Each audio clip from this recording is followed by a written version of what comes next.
Yellow colour করার সময় আমি জিজ্ঞেস করেছিলাম তোমাদের ইয়েলোর ওপর কোন কালারটা দিয়ে ডিজাইন করলে ভালো লাগবে।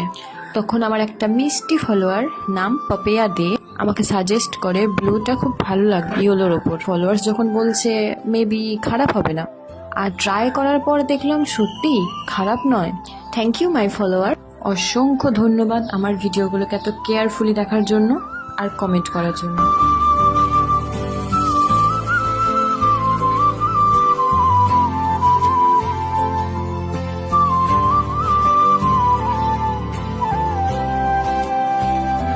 পুরো সার্কেলটা যখন আস্তে আস্তে ভরে উঠছিল না, কি দারুণ একটা দেখতে লাগছিল। সেই যে ফাঁকা একটা সার্কেল আর এই একটা আঁকিবুকিতে ভরে ওঠা একটা সার্কেল।